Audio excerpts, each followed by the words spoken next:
My name is Elias, and I'm a medium.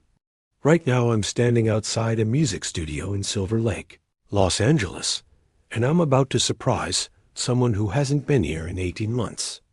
Not since the day her brother passed. Before we continue, please comment where you are watching us from. Like and subscribe to support us and watch new readings every day. Olivia Reed doesn't know I'm coming. Her manager, Sam, contacted me 3 months ago. He was worried.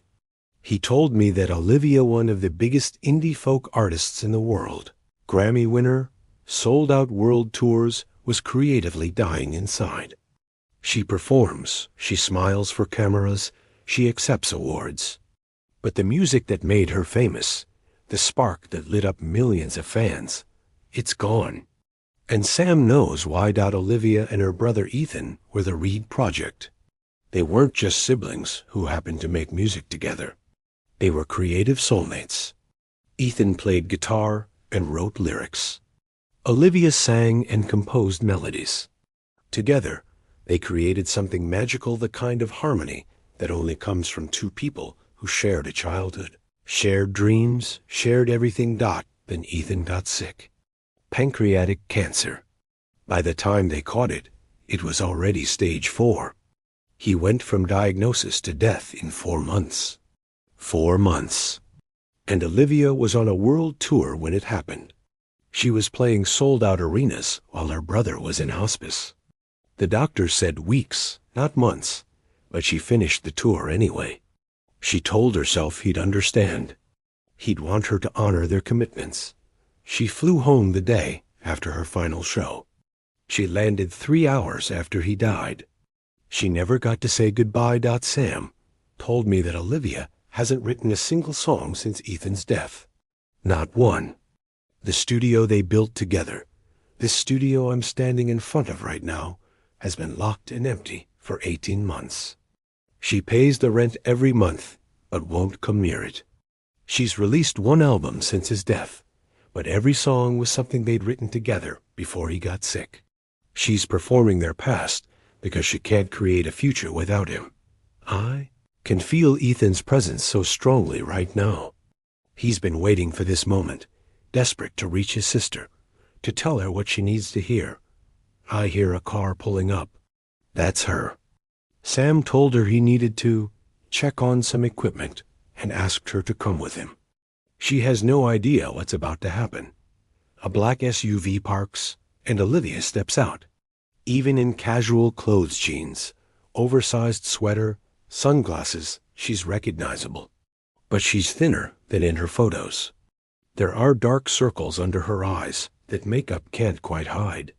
She looks fragile, like she's barely holding herself together. Sam said he'd meet me here, she says, looking around. Are you the building manager or something? Olivia? I say gently. My name is Elias. I'm a medium. She freezes, stares at me. For a long moment, she doesn't say anything. Then, quietly, Sam set this up, didn't he? He's worried about you. He thought maybe I could help. Help with what? Bringing my brother back from the dead? Her voice is sharp, defensive, but I can hear the pain underneath. No, but I can help you connect with him. Because Olivia, Ethan is here right now. He's been trying to reach you for 18 months, and today, he finally gets the chance. Her hand goes to her chest, touching something beneath her shirt. A necklace, I sense. Something of his. You're Elias, she says slowly. Like Elias the medium. I've seen your videos. Sam watches them. That's me. And I didn't come here by accident. Your brother asked me to come. He has so much he wants to tell you. Olivia looks at the studio door behind me, and I see her whole body tense. I can't go in there. I haven't been in there since the day he died. I know, but Ethan wants you to go inside. There's something in there you need to see. Something he wants to show you. How do you know about that day? Because he's showing me. He's showing me everything. And Olivia, the guilt you've been carrying, the belief that you chose your career over his life, he needs to talk to you about that. Tears start streaming down her face. I was on stage. I was performing our songs while he was dying. What kind of person does that make me? It makes you human. And it makes you exactly the sister he always knew you were. But we need to go inside so he can tell you himself. She looks at the studio door again, fear and longing fighting in her expression. Is he really here? She whispers. Is Ethan really here? He's right beside you. He's been beside you this whole time. And he's ready to come home. Olivia takes a shaky breath, pulls keys from her pocket, and walks toward the door. Okay, let's go inside. The door creaks open, and we step inside. The studio is exactly as they left it, guitars on stands, microphones positioned, headphones hanging on hooks. There's a thin layer of dust on everything, but underneath, it's frozen in time. A creative space waiting for artists who will never return together. Olivia stops in the doorway, overwhelmed. I haven't been able to come back here. Every time I try, I can't breathe. I understand, I say. But today, you're not alone. Let me explain how this works. Your brother's spirit is going to communicate with me through images, feelings, words, and sensations. I'll tell you what he's showing me, and you confirm if it resonates. The validations will be specific things only you two would know. That's how you'll know this is real. Does that make sense? Yes, she says quietly. Elias, I need to tell you something. I'm terrified right now. Terrified that he's angry with me. Terrified that he blames me for not being there. I can already feel his energy, Olivia. And I promise you, there's no anger here. What I'm feeling from him is love. Pure, unconditional love. And creativity. So much creative energy. He's still the artist he always was. She nods, gripping her hands together.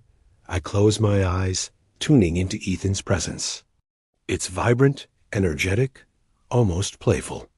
And then I hear a name that makes me smile. Who's Livy? I ask, opening my eyes. Olivia gasps, her hand flying to her mouth. Oh my God, that's what he called me. Only him. Never Olivia. Always Livy, from the time we were kids. He's saying it right now. He's saying, tell Livy I'm here. Tell her I never left the music. She's crying now, but there's something else in her expression, wonder, hope. He's really here? Ethan is really here? He is. And he's showing me something you're wearing. Around your neck. Something of his. Can you show me? Olivia reaches beneath her sweater and pulls out a necklace. On it hangs a guitar pick worn, clearly used thousands of times. This was his favorite pick. He used it on every recording we ever made. He had it in his pocket when he died. The hospice nurse gave it to me. I've worn it every single day since. He knows. He sees you touch it during performances. When you're on stage and you're struggling, you touch that pick, and he's right there with you in that moment. I do that. I didn't think anyone noticed. He notices. And Olivia, he's showing me something else. A song, an unfinished song. You two were working on it together before he got sick, and you haven't been able to finish it. Why? Her face crumples. Yes, we were writing a song called Constellations. We'd written the first verse and chorus, but we never finished the second verse or the bridge. After he died, I tried to finish it, but I couldn't. It felt wrong to finish without him, like I'd be erasing him somehow. So I just left it, unfinished, like us. He's telling me about that song right now. He's saying the melody you wrote for the chorus. He loved it. He said it was the most beautiful thing you'd ever composed. Really? Olivia's voice breaks. We never got to record it properly. We only had voice memos and some rough guitar tracks. He wants you to finish it, but not alone. He's going to help you.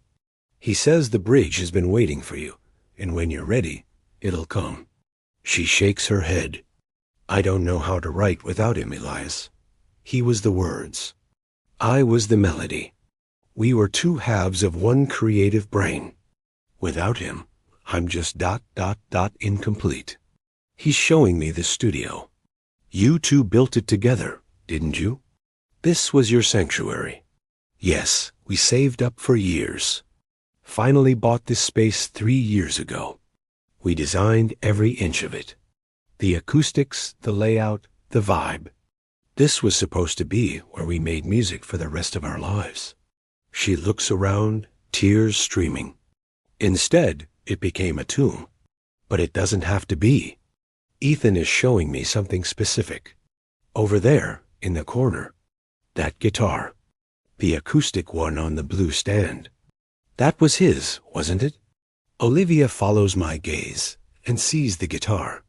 Her breath catches. Yes, that's Melody. That's what he named her. He played her on every single recording. That guitar is the sound of the Reed project. When was the last time you played her? Never. I've never touched her. It felt too sacred. Too much like him. He wants you to play her again, Livy. Not today. Not until you're ready. But someday. Because that guitar isn't a memorial. It's an instrument. And instruments are meant to make music. Olivia walks slowly toward the guitar, like she's approaching something holy. There's something else your brother is showing me. I continue. Something about awards. You've won a lot of awards since he died, haven't you?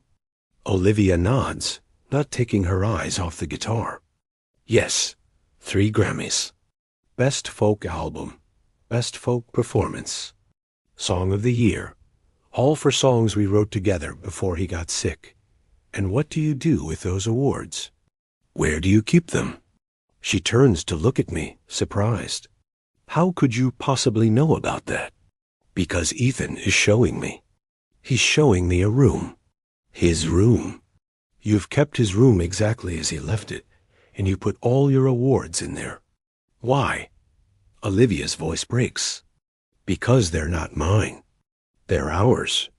Every award I've won since he died should have his name on it, too. So I put them in his room, because that's where they belong. With him. He sees you do that. And Olivia, he wants you to know something. Those awards don't belong in his room like a shrine. They belong wherever you are, because you earned them. He contributed to the songs, yes, but your voice, your performance, your heart, that's what made them special. He wants you to stop hiding your achievements in his room, like you don't deserve them. But I don't deserve them. Not without him. I feel Ethan's energy intensifying, feel him pushing something important forward. There's more. You're about to release another album, aren't you? And every song on it is something you two wrote together before he died. Yes, it comes out next month. It's called The Last Sessions. It's literally the last recordings we made together before his diagnosis. And after that album, what comes next? Olivia's silence is answer enough. You don't have anything, do you? No new songs. No new material.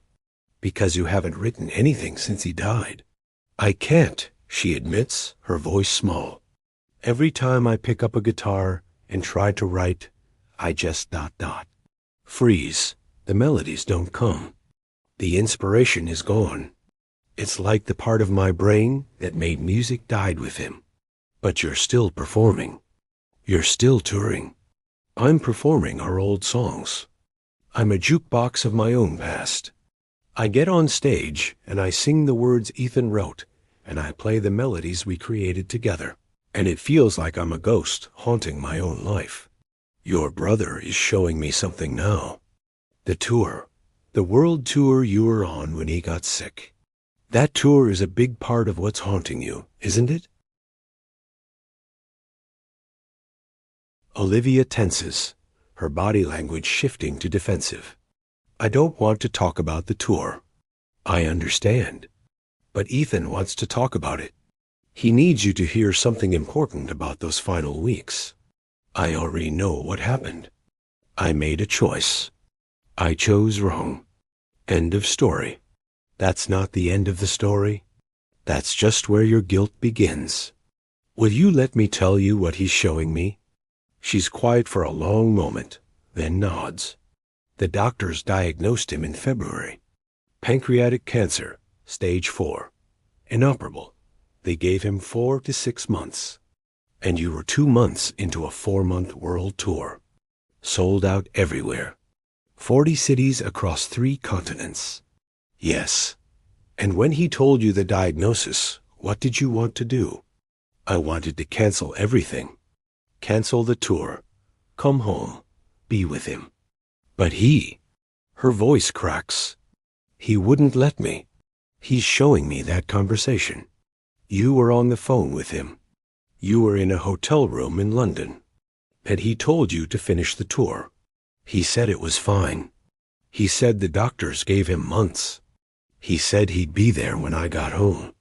He made me promise to finish the tour. And you believed him. I wanted to believe him. I needed to believe him. So I finished the tour. I performed every single show. And while I was playing our songs to sold-out crowds, he was dying. By the time I got home, he was already in hospice. Already unconscious. And 3 hours after I landed, he was gone. I feel the weight of her grief, crushing and relentless. I also feel something else, Ethan's presence getting stronger, more insistent. Olivia, I'm starting to feel physical sensations from Ethan, about how he died, about those final weeks. Is that okay if I share what I'm feeling? She takes a shaky breath. Yes, I need to know. I need to know what he felt, what he thought. If he was angry with me. He's showing me the hospice. A room with soft lighting, peaceful.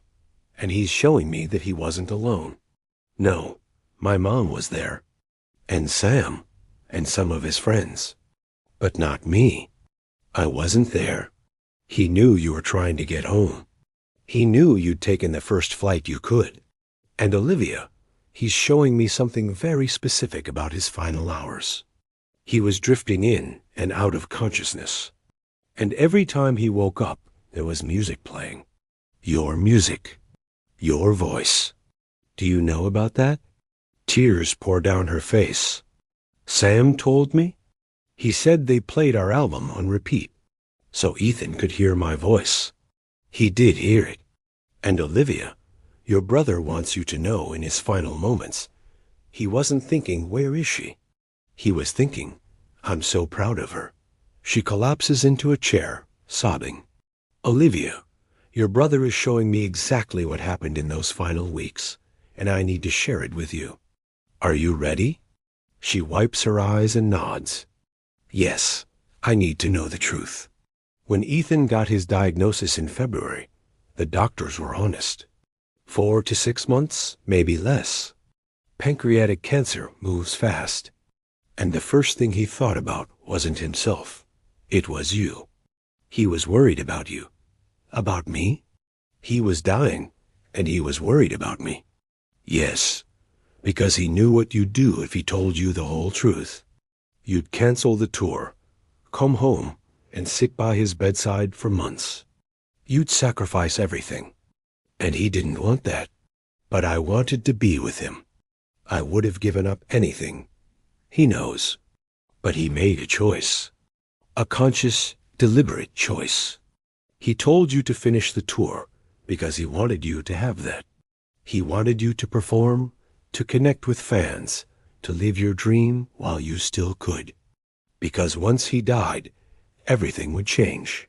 He wanted to give you those final months of normalcy before grief took over. Olivia shakes her head. But I should have been with him. He's showing me more. In those final weeks, when you'd call from the road, he'd tell you he was fine. He'd ask about the shows, about the crowds. He kept his pain hidden because he didn't want to worry you. He was protecting me, even while dying. Yes, and Olivia, he's showing me the very last show of that tour. Berlin, April 28th. Yes. How do you know that? Because he was there. Not physically, but his spirit was there. He watched that entire show. And you sang a song you'd never performed live before. Brother's Keeper. You sang it for him. Olivia breaks down. Yes, I knew something was wrong. I could feel it. So I added that song last minute. It was our song about always protecting each other. I sang it directly to him, even though he wasn't there. I was crying the whole time. He was there. He heard every word. And Olivia, that was his goodbye. He held on long enough to hear you sing that song one last time. The doctors said he had days, maybe a week. But he held on for you. And then I flew home, and he was already gone. He died 3 hours before you landed. But he's showing me his final moments. He was surrounded by people who loved him. Your mother was holding his hand. Sam was playing your music. And Ethan was ready. He was tired, Olivia. So tired. The pain was overwhelming. He'd been holding on, waiting, trying to make it until you arrived. But his body couldn't hold on anymore.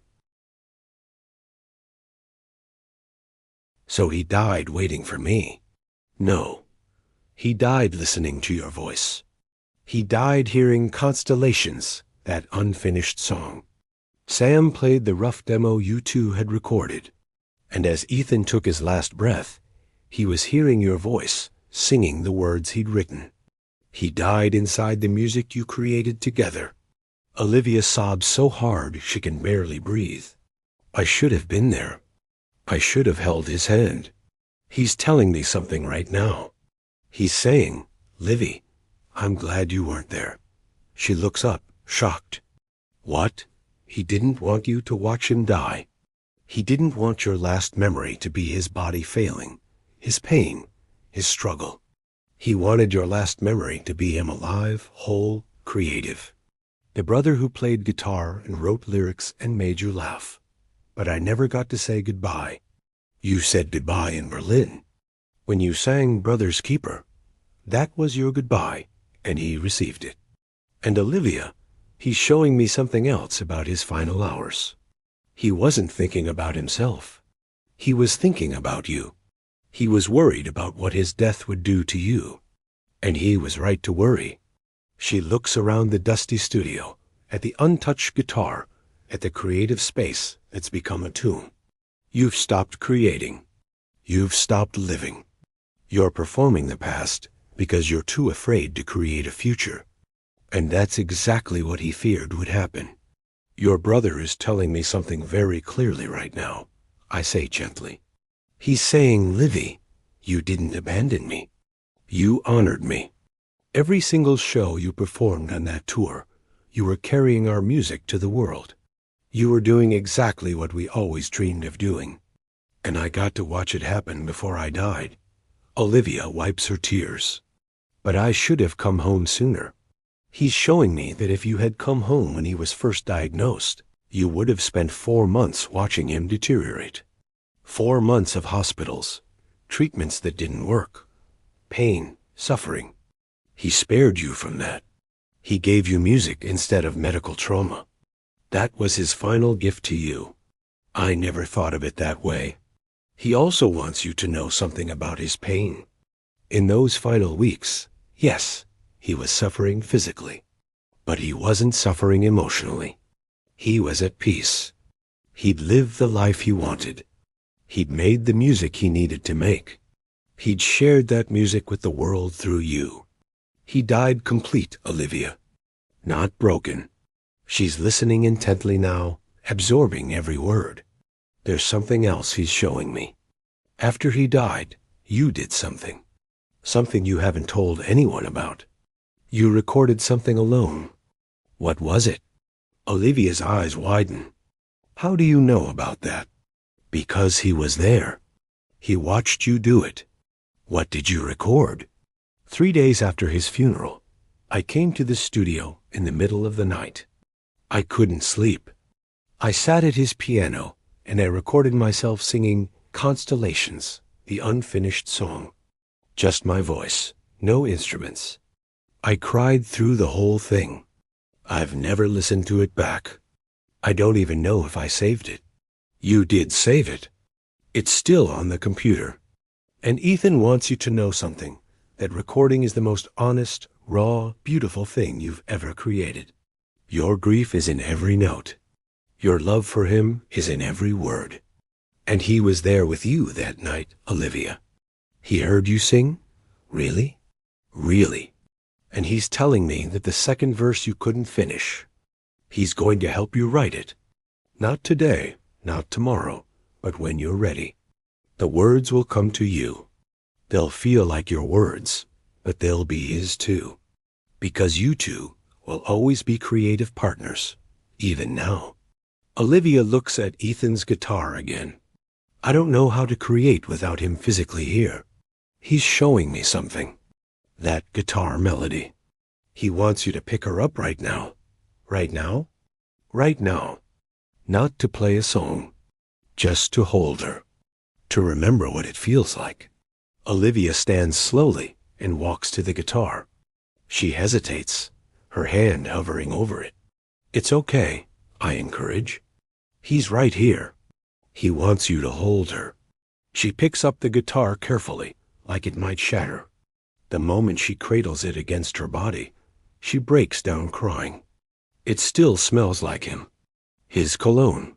How is that possible after 18 months? Because some things transcend time. That guitar isn't just wood and strings. It's memory. It's love. And Olivia, he's telling me to tell you something important. Play something. Anything. Just a chord. I can't. I haven't played anything in so long. Just one chord? For him. Her hands are shaking, but she positions her fingers on the fretboard. She strums once. A single clear chord rings out in the studio, and the moment she does, goosebumps explode across her arms. She gasps, "Did you just get goosebumps?" I ask, "Yes." All over. What was that? That was Ethan. That was his soul moving through you. That was him saying, "Yes, that's it. Keep playing. I'm here." We're still making music together. Olivia holds the guitar tighter, staring at her arms in wonder. He's really here. He's really with me. He never left. And Olivia, he wants you to know something else. All those awards you put in his room, he wants you to take them out. Put them in your home. Display them. Because they represent your shared work, yes, but also your future. You're going to win more awards. For new music. For songs you haven't written yet. And he's going to be part of that too. But how do I write without him? You're not without him. He's showing me that when you sit down to write, when inspiration comes, when melodies form in your mind, that's him collaborating with you from the other side. Your creativity didn't die with him. It evolved. Olivia, your brother is giving me his final message now. He says, "Livy, I'm not gone. I'm in every chord you play, every melody you write, every note you sing. The Reed project didn't end when I died. It transformed. We're still making music together, just in a different way. Finish Constellations. Write new songs. Collaborate. Tour. Live. Create. That's how you honor me. Not by preserving the past like a museum, but by building a future I'd be proud of. I love you. I'm so proud of you. Now pick up that guitar and play." Olivia is crying, but she's smiling too. She picks up melody again and holds her close. "Thank you, Elias," she whispers. "Thank you for giving me my brother back. He never left you, Olivia, and he never will."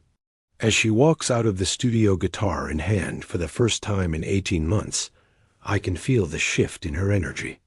The creative spark that had gone dark is flickering back to life. That's why I do this work. Please comment where you are watching us from. Like and subscribe to support us and watch new readings every day. God bless you.